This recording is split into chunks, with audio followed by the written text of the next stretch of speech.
Hello, it's Jack Chuter here of Attention Magazine. Welcome to Crucial Listening, the podcast where I speak with musicians and sound artists about 3 albums that are important to them. Something slightly different this time.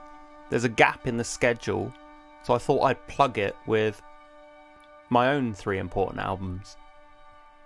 Obviously, it's a question that's gone round my head so much ever since starting the podcast as to what I would pick. And I only decided this morning, so I feel for everyone for whom I've given a few days, a week to come up with their selection. So I tend to ask my guests how they thought about the term important to come up with their list of 3 records. And I think for me it was quite a common one. It was 3 records that shaped how I thought about the possibilities of sound, either for me as a listener, purely experiencing what was possible, or as someone who makes music, like what could I do? What was permissible as well? That's another question that really came into my head. So the first one is the album Nothing by Swedish metal band Meshuggah, which came out in 2002. And that's an important point. They re-recorded and remixed and remastered the record in 2006. I'm definitely not talking about that version. We'll get into that. So I discovered this record while I was on a quite typical teen trajectory of getting into heavier and heavier music. And that dragged me into, say, the Kerrang music channel, away from MTV2. And then it dragged me again into Scuzz. It pulled me away from reading Rock Sound and into Metal Hammer. And then I landed on Meshuggah. I think I stumbled across their website somehow, and they had these 30-second clips of the album Nothing. This is in the days of 56 kilobit dial-up modems, so really shoddy introduction to their music. And I was like, what is this? This is the darkest, heaviest stuff I've ever heard, and it's so weird. So Meshuggah on this record started tuning down their guitars a whole octave lower than standard tuning, and they use polymeter rhythms, so 2 time signatures on top of one another, which at that point in my life I couldn't fathom what on earth was going on. You get the sense there's some synchronicity with the drums playing like a 4/4 standard beat and the guitars sliding against them somehow. But also, before you really know what's happening, you're like, this is just some wizard nonsense. This is great.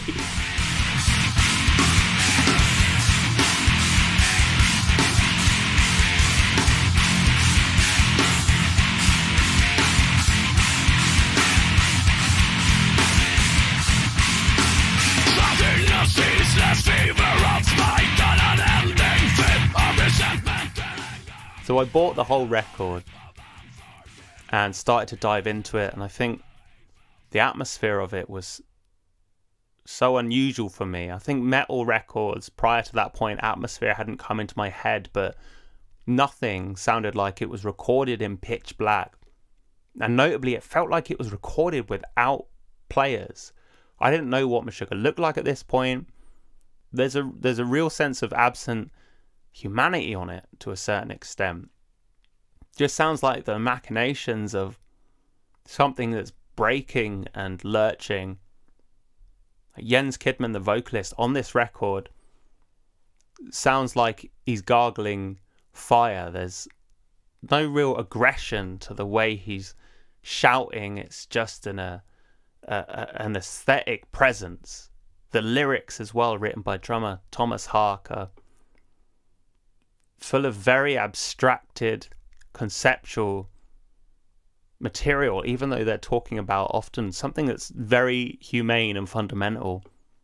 And the guitars, so the guitars are so distorted to the point where the tonality sometimes disappears. You've got these low, groaning, stabbing riffs tuned to like drop E, drop F, that again, just sound like malmeshed gears rather than anything fretted.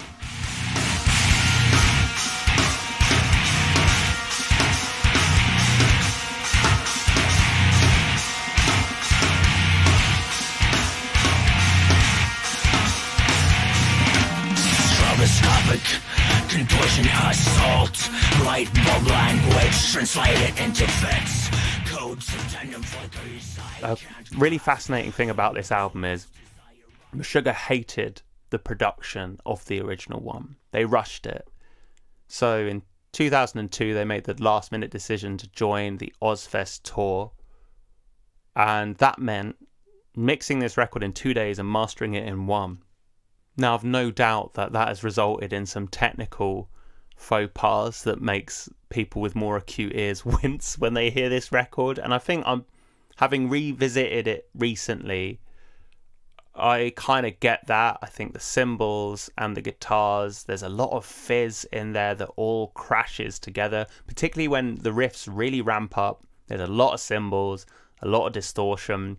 Everything congeals in the upper registers into one hiss. But again, for me, I think that just plays into this, broken hydraulic vibe to the record that I'm getting from it. But anyway, they re-recorded the record in 2006. They re-recorded the guitars anyway. The live drums were used to trigger samples, and and they use 8-string guitars as well instead of 7-string. Everything to my ears got very sharper, tighter, flatter.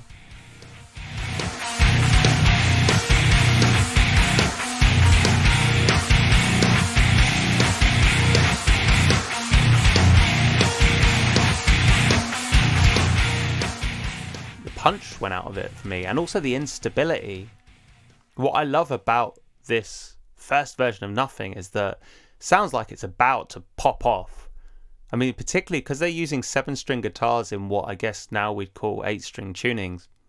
You can hear the instrument bulging and bending, particularly on the low riffs that kind of groan.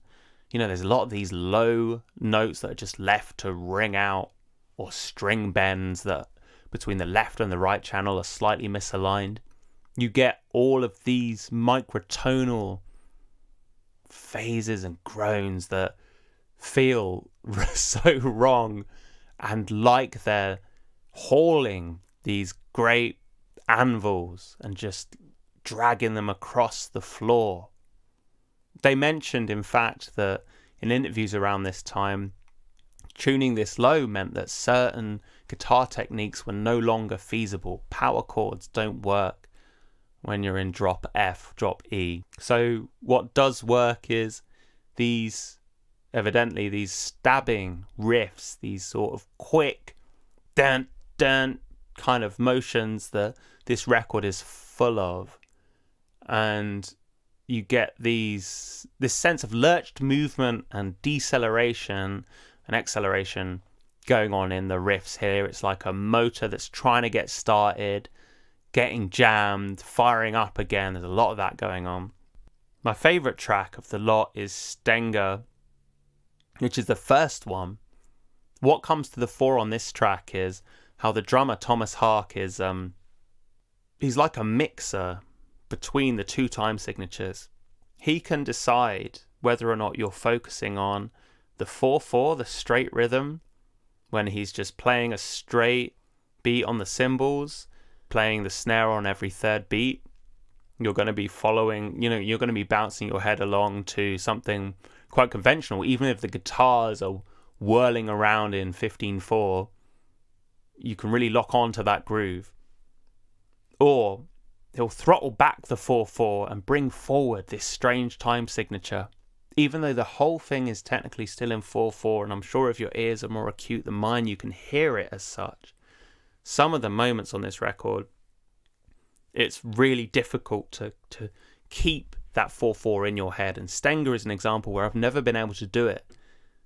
And what really fucks with you on this one is that the snare drum is on the third beat of every bar, like it is in the most basic pop 4/4. Okay, it's really slow, But because he's accenting the cymbals on this strange time signature, and they're in this stabby rhythm which constantly wrenches your brain away from this, the momentum of the main rhythm, it feels like it's trying to heave itself in two different directions at once. And because I can't close the loop on that song, I can't hear both of those time signatures. I know they're there and I can sort of intellectually register them, but emotionally don't feel them. I keep coming back to that song to try and solve it like an impossible puzzle.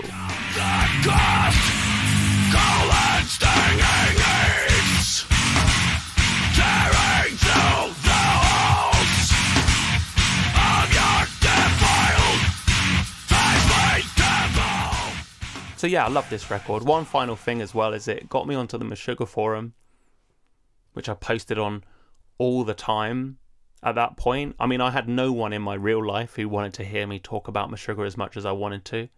I really tried to laden my friends with all this excitement I had.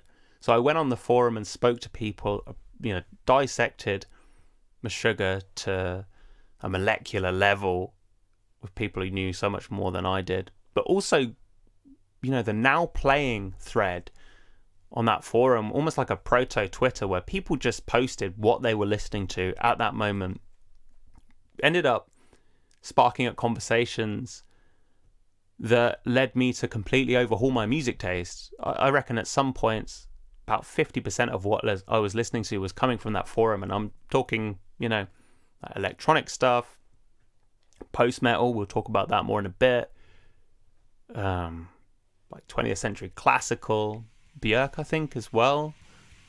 My affection for her music came through there. So the forum was a really important gateway, and I wouldn't have gotten there without nothing.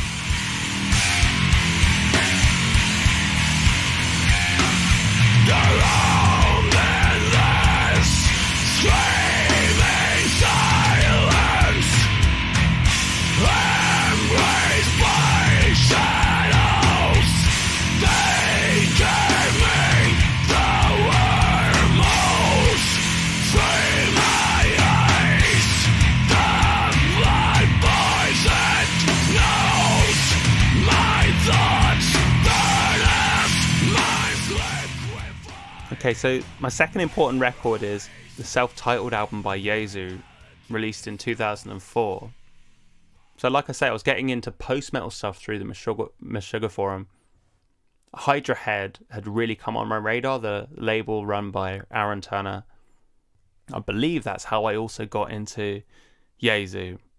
Jesu being the project primarily of Justin K. Broderick, also known for Godflesh. And at this point, I was 15, I think, when I heard this record. I wasn't familiar with Godflesh. I was probably quite rare in that sense of having come into Jesu, having not had the precedent of Godflesh. Obviously, there's so much Godflesh on this Jesu record. This is the first full length. The last Godflesh album came out in 2002, I believe. And then you had the Jesu EP Heartache in 2004, and this full length the same year. The residue of Godflesh is strong on this Jesu album. But the thing that really marked Jesu out was the emphasis on these glistening keyboard layers smothered in delays, like nestled in between these like down-tuned guitars. And that's what I've used as a template for my music as Chuter for the past 16, 17 years, is this combination of down-tuned guitars playing melodies at slow tempos with lots of ambient layers ricocheting in between. That all started really with hearing this Jesu record. I mean, this, more so than any Jesu stuff that's come since, Justin sounds, to me, tired, broken down. His vocals are in a lower register than I think they have been on Jesu records since. and he just sounds like he's croaking into giving up. Just, there's even a track called Tired of Me on this one. And funnily enough, this is another one with a real problematic production. I didn't realise it at the time. This has only really come to light for me recently, but there is clipping and distortion, like the bad kind, quote unquote, all over this record. It's pushed right into the red the whole way through. When I was 15, I didn't hear that. And I listen back now, I'm like, Christ, the whole thing is crushed under its own volume.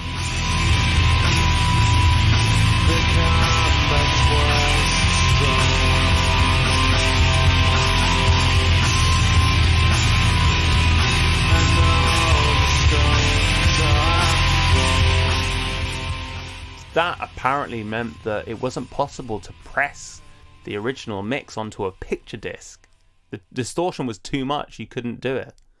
So Justin had to remix the entire album for the purpose of the picture disc.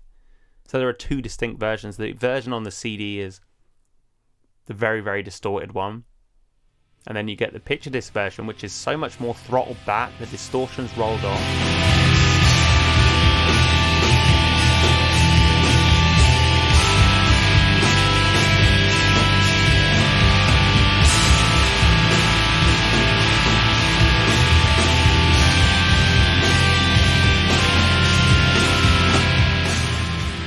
Everything is, it like instrument-wise, is in its own little pocket. There's a lot of empty space that you become very aware of that isn't on that original version where everything's smushed and smeared.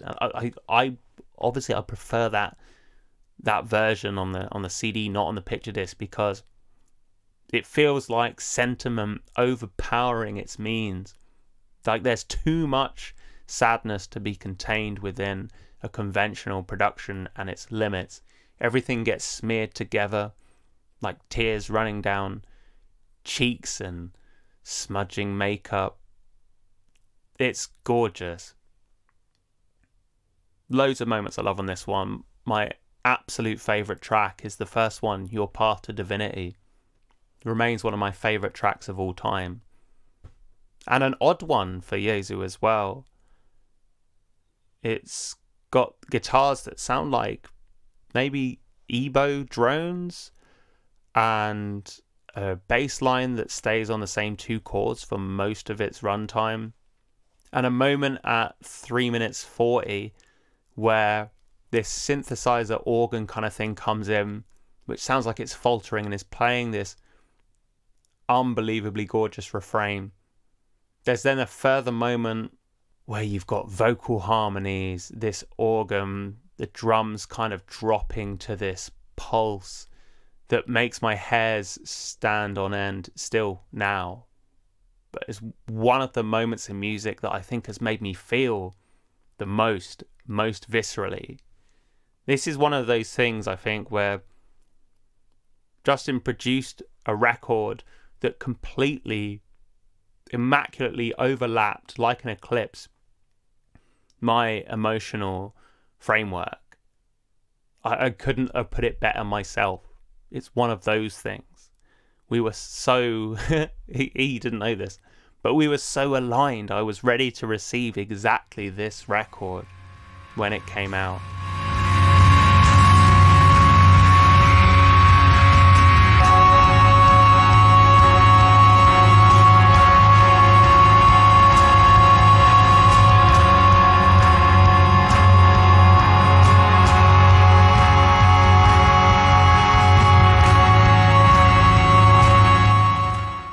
I mean, as Justin says, these are basically just slowed down, distortion-laden pop songs. Jesu has embraced maybe the pop aspect of that more as it's progressed. But here, it was in tension with this sort of shield of distortion and volume that wouldn't let it embrace the prettiness which would otherwise mark pop. It's almost like this desire to be accepted to meld into sort of the musical midpoint of culture is being undermined by this wretched feeling, this like gut-born dread and sadness. One of the listens that really sticks out in my head of this one that I have in the memory banks is when I was going on a school trip to Germany when I was 16. We had to get a coach from the school at some ridiculous time, like 6 a.m. So at 5 o'clock, this was during the summer, the sun was just coming up. It was pretty warm. It was a really gorgeous morning. I took a walk to school. No one was out, with my headphones on, listening to this album. A lot of the landscape looked like Jesu cover artwork. And I still think about that memory now. It's kind of seems to be a firm underpinning of my connection to this record.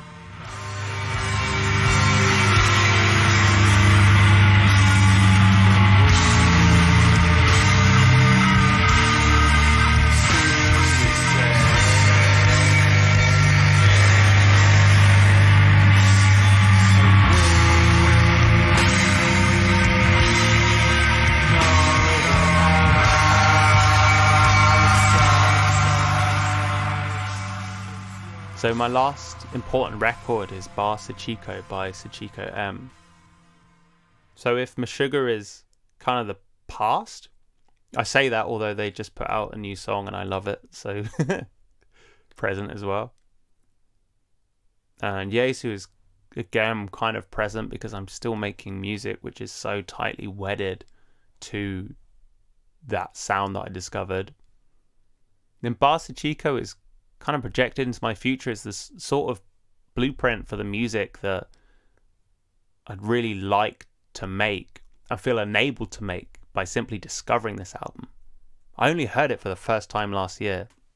So it's 2 sine waves on an empty sampler. I mean, you can boil it roughly down to 1 sine wave drone, high pitched, for half an hour, is then joined for another subsequent half hour by another sine tone, which to me sounds like an octave lower. There are a couple of other variations within that, but that's pretty much it. There is absolutely no pull towards the pressure to make something happen. I run a label called Hard Return, which is for repetitive and persistent music, and I think about this a lot with those qualities of repetition and persistence. Is I love really, really repetitive music, but so often there is the inclination to change at least something during the endless repeat. So if something's going on for 10 minutes, it's rare that something is permitted to just loop without something changing, some form of development.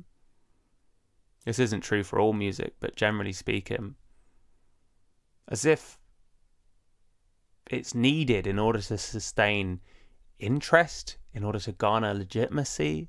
Just something needs to change, otherwise the listener will get bored. Bar Sachiko doesn't succumb to that pressure. When I talk about this pressure, I'm talking about something that I think I'm very much projecting into the atmosphere. You know, this sense that you are obliged to keep people interested, and unless you introduce some form of development, some form of intrigue, you'll lose them.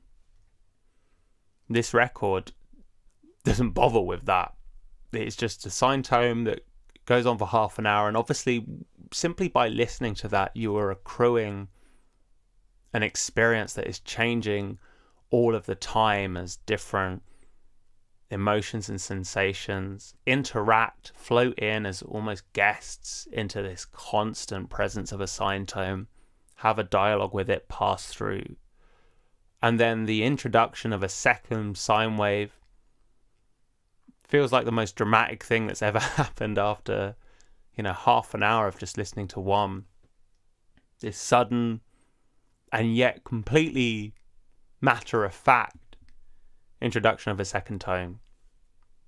Another record I could have picked, I guess, for this third one is Feedback by Yan Jun, which he describes in the text as having worked with feedback systems for a while, and originally, many years ago, just getting to feedback, he'd move the source of the feedback in order to generate intrigue and development within the sound. Then, as the next phase, the source would stay still, but he'd move his body around the space, and again, that would introduce its own variables. And on the album title Feedback, for 40 minutes, he does neither of those things. So the source of the feedback stays still, Yan Jun stays still, and yet it's a work that does sonically modulate, simply, I imagine, just because of environmental variables, changes in temperature, maybe changes in light, I don't know, humidity.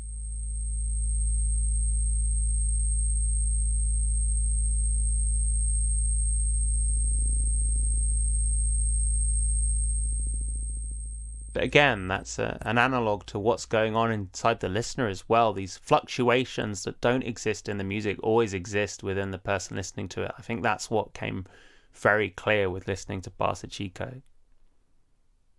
And again, just like me discovering metal music and being like, oh, this is possible, this volume, this intensity is allowed. So Chico M has been someone who's done something that now makes it okay for for me to do it, to generate repetitive music that doesn't feel an obligation to fade in a second layer gradually, to make it so that if you scrub through the audio file, it doesn't matter that minute 2 sounds like minute 20. So yeah, I think Barca Chico is the embodiment of, and particularly because it's an album that's using the internal test tones of a sampler. It's an empty sampler. It's not ingesting any expectations, any sense of obligation. It's not projecting any etiquette. There's no sense that it's really in dialogue at all. It is just simply being. I love it for that.